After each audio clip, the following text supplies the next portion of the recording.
Proverbs chapter 13. A wise son heeds his father's instruction, but a mocker does not respond to rebukes. From the fruit of their lips people enjoy good things, but the unfaithful have an appetite for violence. Those who guard their lips preserve their lives, but those who speak rashly will come to ruin. A sluggard's appetite is never filled, but the desires of the diligent are fully satisfied. The righteous hate what is false, but the wicked make themselves obnoxious and bring shame on themselves. Righteousness guards the person of integrity, but wickedness overthrows the sinner. One person pretends to be rich, yet has nothing. Another pretends to be poor, yet has great wealth. A person's riches may ransom their life, but the poor cannot respond to threatening rebukes. The light of the righteous shines brightly, but the lamp of the wicked is snuffed out. Where there is strife, there is pride, but wisdom is found in those who take advice. Dishonest money dwindles away, but whoever gathers money little by little makes it grow. Hope deferred makes the heart sick, but a longing fulfilled is a tree of life. Whoever scorns instruction will pay for it, but whoever respects a command is rewarded. The teaching of the wise is a fountain of life, turning a person from the snares of death.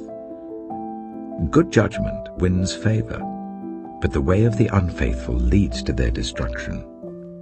All who are prudent act with knowledge, but fools expose their folly. A wicked messenger falls into trouble, but a trustworthy envoy brings healing. Whoever disregards discipline comes to poverty and shame, but whoever heeds correction is honored. A longing fulfilled is sweet to the soul, but fools detest turning from evil. Walk with the wise and become wise, for a companion of fools suffers harm. Trouble pursues the sinner, but the righteous are rewarded with good things.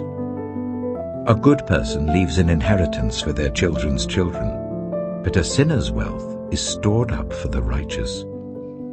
An unplowed field produces food for the poor, but injustice sweeps it away.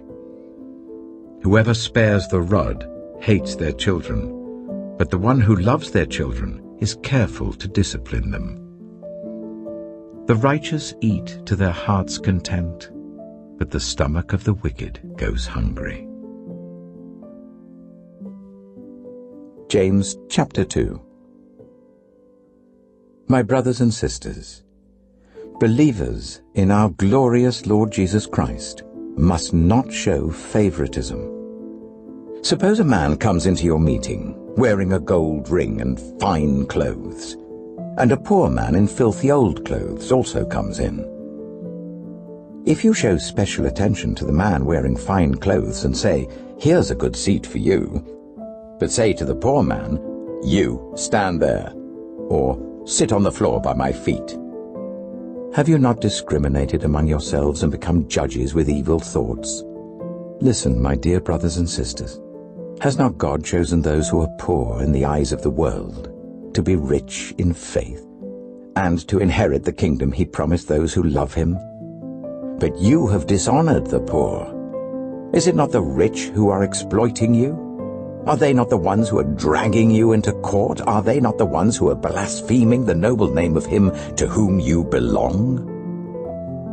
If you really keep the royal law found in Scripture, love your neighbor as yourself, you're doing right. But if you show favoritism, you sin and are convicted by the law as lawbreakers. For whoever keeps the whole law and yet stumbles at just one point is guilty of breaking all of it. For he who said, "You shall not commit adultery," also said, "You shall not murder." If you do not commit adultery but do commit murder, you have become a lawbreaker. Speak and act as those who are going to be judged by the law that gives freedom, because judgment without mercy will be shown to anyone who has not been merciful. Mercy triumphs over judgment. What good is it, my brothers and sisters, if someone claims to have faith but has no deeds? Can such faith save them? Suppose a brother or sister is without clothes and daily food. If one of you says to them, "Go in peace, keep warm and well fed," but does nothing about their physical needs, what good is it? In the same way, faith by itself, if it is not accompanied by action, is dead. But someone will say, "You have faith, I have deeds." Show me your faith without deeds, and I will show you my faith by my deeds. You believe there is one God? Good. Even the demons believe that and shudder. You foolish person. Do you want evidence that faith without deeds is useless?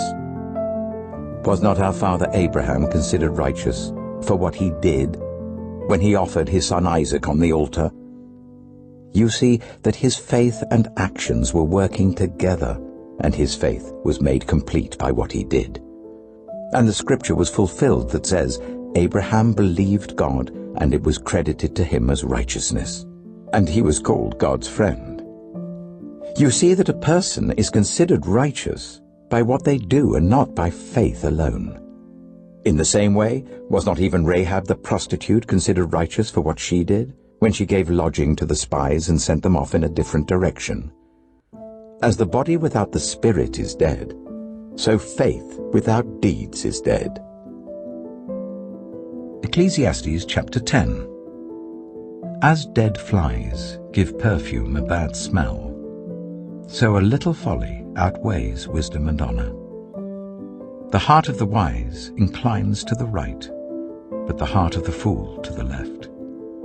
Even as fools walk along the road, they lack sense and show everyone how stupid they are. If a ruler's anger rises against you, do not leave your post. Calmness can lay great offenses to rest. There is an evil I have seen under the sun, the sort of error that arises from a ruler. Fools are put in many high positions, while the rich occupy the low ones. I have seen slaves on horseback, while princes go on foot like slaves. Whoever digs a pit may fall into it. Whoever breaks through a wall may be bitten by a snake. Whoever quarries stones may be injured by them. Whoever splits logs may be endangered by them. If the axe is dull and its edge unsharpened, more strength is needed, but skill will bring success. If a snake bites before it is charmed, the charmer receives no fee. Words from the mouth of the wise are gracious, but fools are consumed by their own lips. At the beginning their words are folly, at the end they are wicked madness, and fools multiply words. No one knows what is coming. Who can tell someone else what will happen after them? The toil of fools wearies them. They do not know the way to town. Woe to the land whose king was a servant and whose princes feast in the morning. Blessed is the land whose king is of noble birth, and whose princes eat at a proper time, for strength and not for drunkenness. Through laziness the rafters sag. Because of idle hands the house leaks. A feast is made for laughter, wine makes life merry, and money is the answer for everything. Do not revile the king even in your thoughts, or curse the rich in your bedroom, because a bird in the sky may carry your words, and a bird on the wing may report what you say. Proverbs chapter 14. The wise woman builds her house, but with her own hands the foolish one tears hers down. Whoever fears the Lord walks uprightly, but those who despise him are devious in their ways. A fool's mouth lashes out with pride, but the lips of the wise protect them. Where there are no oxen, the manger is empty, but from the strength of an ox come abundant harvests. An honest witness does not deceive, but a false witness pours out lies.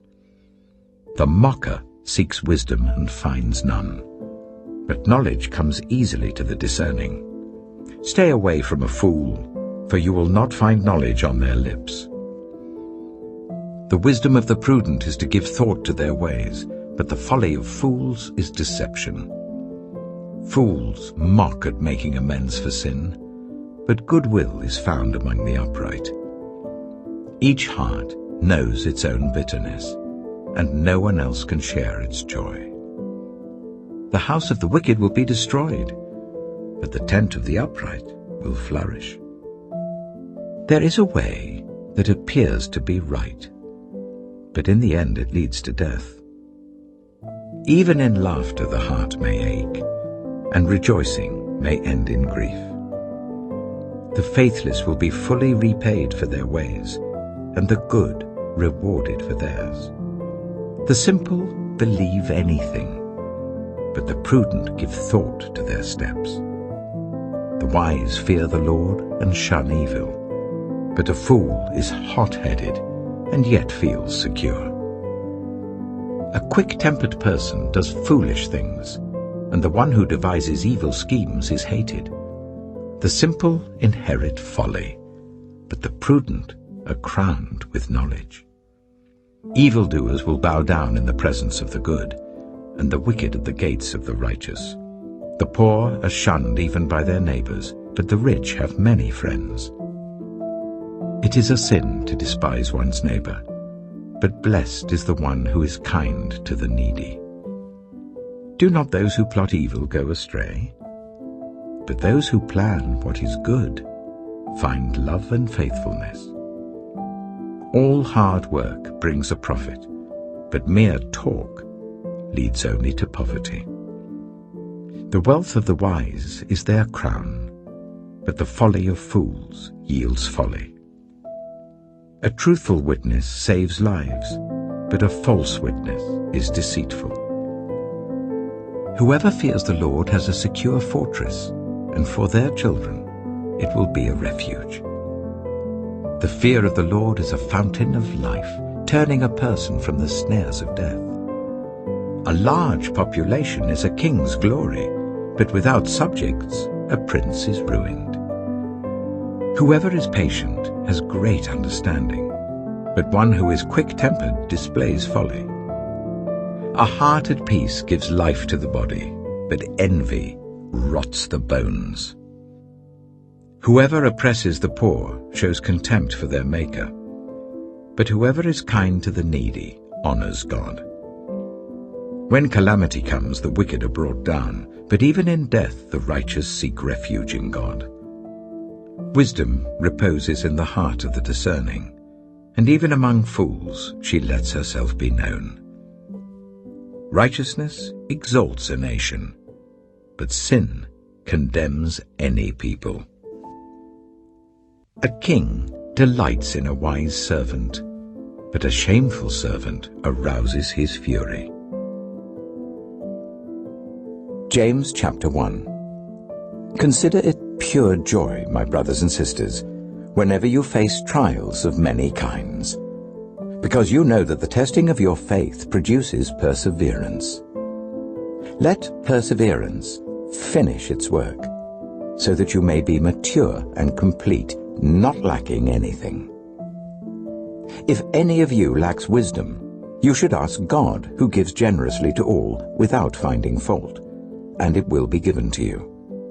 But when you ask, you must believe and not doubt, because the one who doubts is like a wave of the sea, blown and tossed by the wind. That person should not expect to receive anything from the Lord. Such a person is double-minded and unstable in all they do. Believers in humble circumstances ought to take pride in their high position, but the rich should take pride in their humiliation, since they will pass away like a wild flower. For the sun rises with scorching heat and withers the plant. Its blossom falls and its beauty is destroyed. In the same way, the rich will fade away, even while they go about their business. Blessed is the one who perseveres under trial, because, having stood the test, that person will receive the crown of life that the Lord has promised to those who love him. When tempted, no one should say, "God is tempting me." For God cannot be tempted by evil, nor does he tempt anyone. But each person is tempted when they are dragged away by their own evil desire and enticed. Then, after desire has conceived, it gives birth to sin, and sin, when it is full grown, gives birth to death. Don't be deceived, my dear brothers and sisters. Every good and perfect gift is from above, coming down from the Father of the heavenly lights, who does not change like shifting shadows. He chose to give us birth through the word of truth, that we might be a kind of first fruits of all he created. My dear brothers and sisters, take note of this. Everyone should be quick to listen, slow to speak, and slow to become angry, because human anger does not produce the righteousness that God desires. Therefore get rid of all moral filth and the evil that is so prevalent, and humbly accept the word planted in you, which can save you. Do not merely listen to the word and so deceive yourselves. Do what it says. Anyone who listens to the word but does not do what it says is like someone who looks at his face in a mirror and after looking at himself goes away and immediately forgets what he looks like. But whoever looks intently into the perfect law that gives freedom and continues in it, not forgetting what they have heard but doing it, they will be blessed in what they do. Those who consider themselves religious and yet do not keep a tight rein on their tongues deceive themselves, and their religion is worthless. Religion that God our Father accepts as pure and faultless is this: to look after orphans and widows in their distress, and to keep oneself from being polluted by the world. Hebrews chapter 11. Now faith is confidence in what we hope for, and assurance about what we do not see. This is what the ancients were commended for. By faith, we understand that the universe was formed at God's command, so that what is seen was not made out of what was visible. By faith, Abel brought God a better offering than Cain did. By faith, he was commended as righteous when God spoke well of his offerings, and by faith, Abel still speaks, even though he is dead. By faith, Enoch was taken from this life so that he did not experience death. He could not be found because God had taken him away. For before he was taken, he was commended as one who pleased God. And without faith, it is impossible to please God, because anyone who comes to him must believe that he exists, and that he rewards those who earnestly seek him. By faith, Noah, when warned about things not yet seen, in holy fear built an ark to save his family. By his faith he condemned the world and became heir of the righteousness that is in keeping with faith. By faith, Abraham, when called to go to a place he would later receive as his inheritance, obeyed and went, even though he did not know where he was going. By faith he made his home in the promised land like a stranger in a foreign country. He lived in tents, as did Isaac and Jacob, who were heirs with him of the same promise. For he was looking forward to the city with foundations, whose architect and builder is God. And by faith, even Sarah, who was past childbearing age, was enabled to bear children because she considered him faithful who had made the promise. And so from this one man, and he as good as dead, came descendants as numerous as the stars in the sky and as countless as the sand on the seashore. All these people were still living by faith when they died. They did not receive the things promised. They only saw them and welcomed them from a distance, admitting that they were foreigners and strangers on earth. People who say such things show that they are looking for a country of their own. If they had been thinking of the country they had left, they would have had opportunity to return. Instead, they were longing for a better country, a heavenly one. Therefore God is not ashamed to be called their God, for he has prepared a city for them. By faith, Abraham, when God tested him, offered Isaac as a sacrifice. He who had embraced the promises was about to sacrifice his one and only son, even though God had said to him, "It is through Isaac that your offspring will be reckoned." Abraham reasoned that God could even raise the dead, and so, in a manner of speaking, he did receive Isaac back from death. By faith, Isaac blessed Jacob and Esau in regard to their future. By faith, Jacob, when he was dying, blessed each of Joseph's sons and worshipped as he leaned on the top of his staff. By faith, Joseph, when his end was near, spoke about the exodus of the Israelites from Egypt and gave instructions concerning the burial of his bones.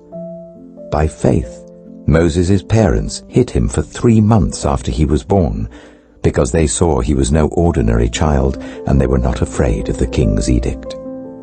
By faith, Moses, when he had grown up, refused to be known as the son of Pharaoh's daughter. He chose to be ill-treated along with the people of God, rather than to enjoy the fleeting pleasures of sin. He regarded disgrace for the sake of Christ as of greater value than the treasures of Egypt, because he was looking ahead to his reward. By faith he left Egypt, not fearing the king's anger. He persevered because he saw him who is invisible. By faith he kept the Passover and the application of blood, so that the destroyer of the firstborn would not touch the firstborn of Israel. By faith the people passed through the Red Sea as on dry land, but when the Egyptians tried to do so, they were drowned. By faith the walls of Jericho fell after the army had marched round them for 7 days. By faith the prostitute Rahab, because she welcomed the spies, was not killed with those who were disobedient. And what more shall I say? I do not have time to tell about Gideon, Barak, Samson, and Jephthah, about David and Samuel and the prophets, who through faith conquered kingdoms, administered justice, and gained what was promised, who shut the mouths of lions, quenched the fury of the flames, and escaped the edge of the sword, whose weakness was turned to strength, and who became powerful in battle and routed foreign armies. Women received back their dead, raised to life again. There were others who were tortured, refusing to be released, so that they might gain an even better resurrection. Some faced jeers and flogging, and even chains and imprisonment. They were put to death by stoning. They were sawn in two. They were killed by the sword. They went about in sheepskins and goatskins, destitute, persecuted and ill-treated. The world was not worthy of them. They wandered in deserts and mountains, living in caves and in holes in the ground. These were all commended for their faith, yet none of them received what had been promised, since God had planned something better for us, so that only together with us would they be made perfect.